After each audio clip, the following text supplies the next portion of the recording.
여보, 이제 먹을 것도 떨어졌는데 다른 곳으로 떠나야겠어요. 알았어. 그럼 다른 곳으로 옮깁시다. 어머, 씨앗이 떨어진 곳에 싹이 자라는군요. 와, 신기하다. 저게 자라면 곡식이 열리겠죠? 첫나라 고조선. 아주 먼 옛날 우리 조상들은 한반도와 만주 지역에 흩어져 살고 있었다. 돌을 깨어 여러 가지 도구를 만들고 여기저기 떠돌며 짐승을 사냥하거나 열매를 따먹었다. 여보, 이제 먹을 것도 떨어졌는데 다른 곳으로 떠나야겠어요. 알았어. 그럼 다른 곳으로 옮깁시다. 어머, 씨앗이 떨어진 곳에 싹이 자라는군요. 와, 신기하다. 저게 자라면 곡식이 열리겠죠? 그러다가 사람들은 농사 짓는 법을 알게 되면서 한 곳에 머물러 마을을 이루고 살았다. 거둔 곡식은 사이좋게 나눠 먹자고요. 봄에는 씨를 뿌리고 가을에는 추수를 하고 농사를 지어 거둔 곡식을 사이좋게 같이 먹고 살았다. 마을 사람들은 이렇게 함께 일하고 나누어 먹으면서 사는 게 즐거웠다. 그런데 많은 사람이 함께 일하게 되면서 언젠가부터 다툼도 일어났다. 내가 거두었으니 내 것이다. 이건 내가 심은 거야. 누군가 싸움을 말려야 돼요. 저기 힘센 사람은 어때? 저마다 할 일을 나누어주고 일을 잘하는지 살펴볼 사람이 필요해졌다. 마을에 힘센 사람이 그 일을 맡게 되었다. 마을을 이끄는 우두머리가 생긴 것이다. 이 무렵에는 가을거지를 하고 나면 양껏 나누어 먹어도 많은 곡식이 남아 돌았는데 이것은 대부분 우두머리가 차지했다. 시간이 지나면서 우두머리의 힘은 점점 더 세어졌고 마을 사람들은 거의 모든 일에서 우두머리를 따르게 되었다. 우두머리는 더 많은 것을 차지하고 싶어서 사람들을 이끌고 다른 마을들을 쳐들어가게 되었다. 전쟁에서 이기면 이웃 마을의 식량과 땅을 빼앗고 싸움에서 진 사람들을 노예를 삼아 농사일에 부려먹을 수 있었다. 이처럼 큰 이익을 얻을 수 있으니 마을 사이에 전쟁이 끊이지 않았다. 전쟁이 자주 일어나면서 사람들은 더욱 좋은 무기를 찾기 시작했는데 그러다가 우연히 청동이라는 쇠붙이를 만들게 되었다. 사람들은 청동으로 무기를 만들었는데 청동으로 만든 무기는 돌보다 훨씬 날카롭게 날을 세울 수 있었다. 그만큼 전쟁에서 유리하게 쓰여졌다. 우리에겐 청동 칼이 있다. 아이고, 저렇게 좋은 무기가 있는 걸 몰랐네. 빨리 도망가자. 저들을 노예로 삼아 힘든 일을 시켜라. 전쟁에서 졌으니 이제부터 너희들은 우리 마을을 위해 일해야 된다. 아이고, 우리도 저런 무기를 가졌다면 이길 수 있었을 텐데. 아이고. 이제 청동 무기를 지닌 마을은 다른 마을들을 정복하며 큰 힘을 갖게 되었다. 이처럼 사람들이 청동으로 도기를 만들어 쓰던 시대를 청동기 시대라고 불렀다. 전쟁에서 이긴 마을의 우두머리는 넓은 땅을 차지하고 많은 노예를 거느리며 전보다 더 큰 힘을 갖게 되었다. 막강한 힘을 지닌 우두머리는 날카로운 청동칼을 몸에 차고 다니며 자신의 힘을 뽐내었다. 또한 번쩍거리는 청동거울을 목에 걸고 청동방울을 흔들며 하늘의 제사를 지내는 일도 도맡아 했다. 마을 사람들은 하늘을 향해 자신들의 소원을 전하는 우두머리를 신과 다름없는 존재로 떠받들였다. 소원을 들어주세요. 역시 우두머리는 달라. 우두머리는 살아있을 때 누리던 힘을 뽐내려고 자신의 무덤도 커다란 돌로 만들게 했다. 이를 고인돌이라고 한다. 고인돌 하나를 만들려면 사람이 수백 명이나 모여 몇 날 며칠이 걸리도록 일을 해야만 했다. 우리 모두 힘내서 무덤을 만들 돌을 옮기자. 모두 힘내도록 하라. 청동기 시대에는 이렇게 고인돌을 만들 만큼 힘센 우두머리가 다스리던 큰 마을이 곳곳에 있었다. 우리 모두 힘내서 무덤을 만들 돌을 옮기자. 모두 힘을 내도록 해라. 청동기 시대에는 이렇게 고인돌을 만들 만큼 힘센 우두머리가 다스리던 큰 마을이 곳곳에 있었다. 이렇게 큰 마을을 다스리던 우두머리들 가운데 아주 힘센 이가 나타났다. 그는 여러 마을에 우두머리들을 아울러 마침내 나라를 세웠다. 그 나라가 바로 첫나라인 고조선이다. 고조선 사람들은 이렇게 여러 마을의 우두머리들을 아우르며 나라를 세웠던 최고의 우두머리를 단군 왕검이라고 불렀다. 그리고 나라를 세운 과정을 신들의 이야기로 꾸며 후손들에게 전해 주었는데 오늘날 우리는 이를 단군 신화라고 부른다.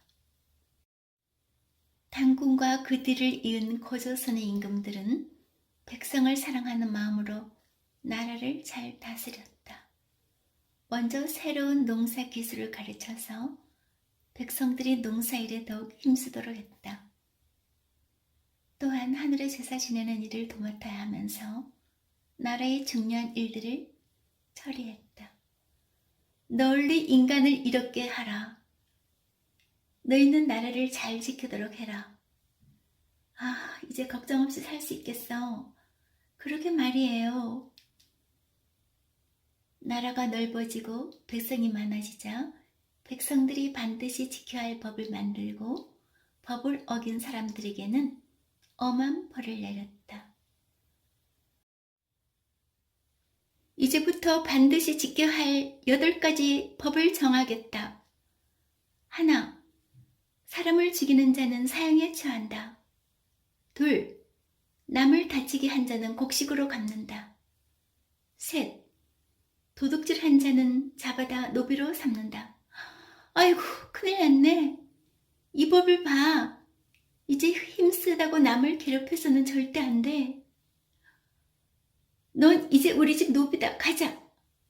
아이고, 다신 도둑질 안 할게요. 또한 바깥에 적이 쳐들어오지 못하도록 나라를 지킬 군대도 만들었다.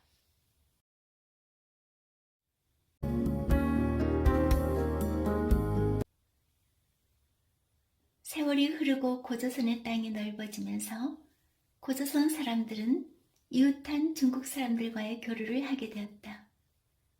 기원전 300년쯤에는 중국 땅이 전쟁의 혼란에 빠져서 그곳 사람들이 전쟁을 피해 한꺼번에 고조선으로 몰려들었다. 여기가 고조선이요? 그렇소. 전쟁을 피해 이곳까지 왔습니다. 저희를 받아주십시오. 고조선 땅에 몰려온 중국 사람들은 쇠 만드는 기술을 알려주었다. 쇠를 처음 본 고조선 사람들은 깜짝 놀랐다. 이게 바로 쇠랍니다. 뭐예요? 쇠로 만든 농기구를 쓰면 농사일이 훨씬 수월하답니다. 쇠는 청동에 비해 훨씬 단단하고 잘 닳지도 않으니까 고조선 사람들은 이제 쇠로 농기구를 만들어 쓰기 시작했다. 그러면서 농사일이 훨씬 쉬워졌고 고객도 더 많이 거두게 되었다. 먹을 것이 많아져서 살기 좋아지자 백성들의 수가 늘어났고 고조선은 어느새 힘세고 잘 사는 나라가 되었다. 그러던 어느 날 중국에서 위만이라는 사람이 자신을 따르는 무리 1000여 명을 이끌고 찾아와 고조선의 신하가 되기를 청했다.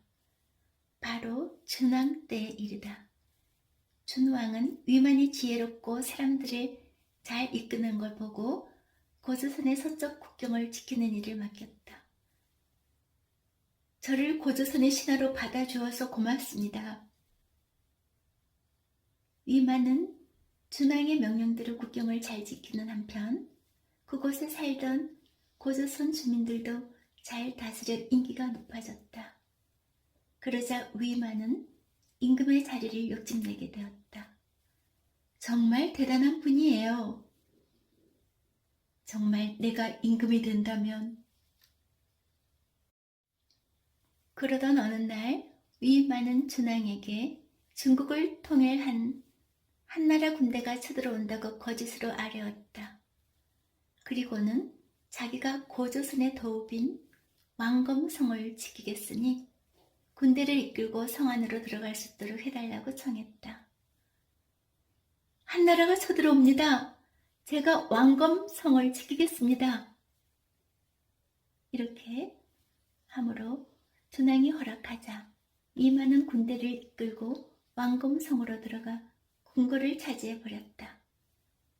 위만에게 배반당한 준왕은 자신을 따르는 신하와 백성들을 이끌고 고조선 땅을 떠나 남쪽으로 내려갔다. 이제 위만은 고조선의 임금이 되었다.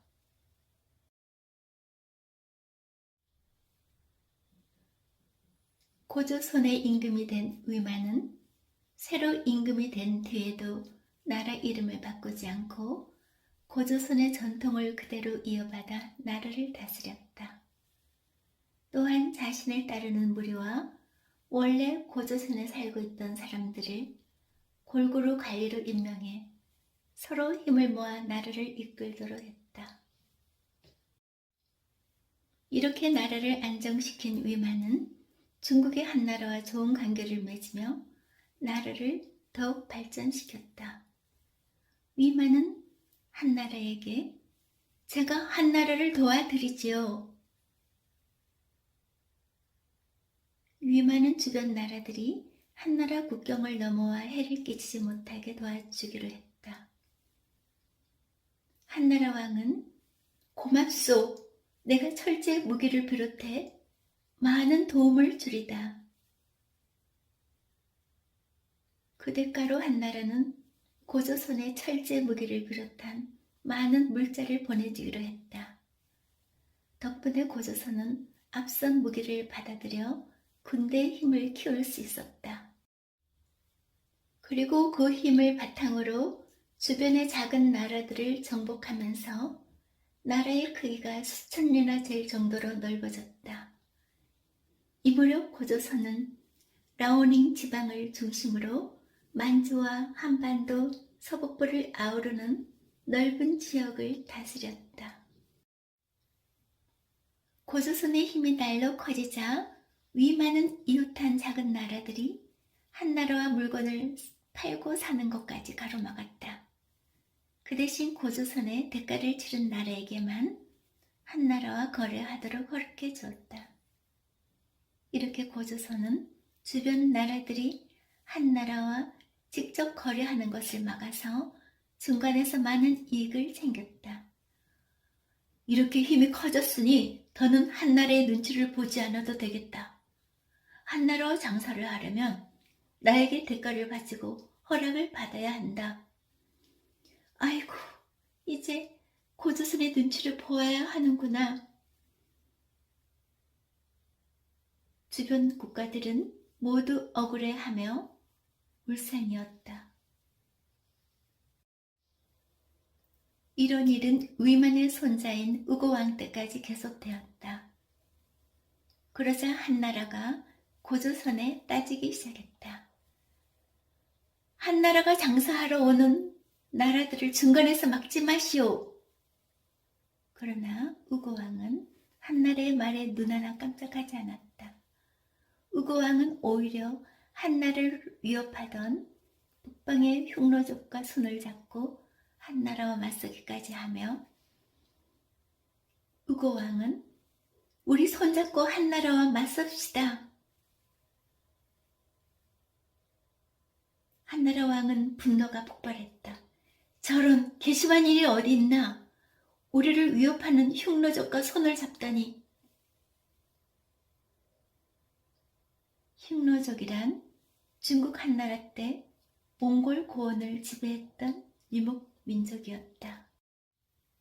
한나라는 고조선과 흉노족이 사이좋게 지내는 것이 두려웠다. 혹시 둘이 힘을 모아 쳐들어올까봐 무척 걱정이 되었다. 결국 한나라는 흉노족을 공격하는 한편 고조선에 사신을 보내 흉노족과 관계를 끊고 자신들을 섬기라고 경고했다. 그러나 우고왕은 이번에도 한나라의 말을 따르지 않았다. 그 바람에 고조선과 한나라 사이는 더욱 나빠졌다. 한나라는 고조선과 흉노족이 언제 우리를 위협할지 몰라. 이렇게 불안하게 살 수 없다. 묘안을 짜는 한나라 왕은 너희는 흉노족을 공격하라. 그래서 한나라와 흉노족은 격렬한 싸움을 하기 시작했다. 한나라 왕은 이제 고조선으로 가서 내 뜻을 전하라. 황제께서 흉노족과 관계를 끊고 한나라를 섬기라고 전하셨습니다. 그럴 순 없다. 이 무엄한 고조선 놈들 가만히 있을 수 없구나. 한나라 왕은 무척 화가 났다. 마침내 한나라는 고조선을 힘으로 꺾으려고 많은 군사를 보내 육지와 바다 양쪽으로 쳐들어왔다. 하지만 우고왕은 험하고 은밀한 곳에 군사를 미리 숨겨두었다가 한나라 군대를 공격해 첫 싸움에서 큰 승리를 거두었다. 하지만 한나라는 쉽게 물러나지 않았다. 한나라의 공격은 계속되었고 결국 왕검성이 포위되기까지 이르렀다. 고조선 사람들은 성문을 걸어 잠그고 죽을 각오로 싸웠고 덕분에 1년이 넘도록 왕검성을 지켜낼 수 있었다. 그러자 한나라는 힘으로 고조선을 무너뜨리기가 힘들다고 여겨 항복하면 높은 자리를 주겠다고 고조선 관리들을 깨어냈다. 너무 오랫동안 싸움이 계속되자 왕검성 안에서도 한나라와 화해하려고 전쟁을 끝내자는 사람이 많아졌다. 그래도 한나라와 화해를 하는 것이 좋을 것 같아요. 이제 와서 화해라니 그건 항복이나 다름없다. 우리라도 목숨을 건져야 되지 않겠습니까? 맞습니다. 한나라에서 항복하는 사람에게 큰 벼슬과 재물을 준다고 합니다. 결국 몇몇 신하와 장군이 왕검성에서 도망쳐 한나라 군대에 항복하고 말았다. 너는 왕검성에 가서 우고왕을 죽여라. 이제 곧 고조선이 무너지겠구나. 그리고 나서 몰래 사람을 보내 우고왕을 죽여버렸다. 성기라는 대신이 왕검성에 남아 백성들을 이끌고 끝까지 싸웠지만 한나라 군대를 물리칠 수는 없었다. 왕검성은 결국 한나라의 손아귀에 떨어지고 말았다. 기원전 108년 여름의 일이었다. 첫나라 고조선이 신하들의 배신으로 허무하게 무너지고 마는 순간이었다. 비록 고조선이라는 나라는 사라졌지만 고조선 사람들은 살아남아 우리 결의 역사에 많은 영향을 끼쳤다. 한나라가 고조선의 옛 땅을 차지하자 나라를 잃은 백성들은 한나라와 맞서 싸우거나 한나라의 다스림을 받지 않으려고 남쪽으로 내려가 새롭게 둥지를 들었다. 그러면서 철을 사용하던 고조선 사람들의 앞선 문화가 한반도 곳곳으로 퍼져나갔다. 이는 새로운 나라가 일어나는 밑바탕이 되었다.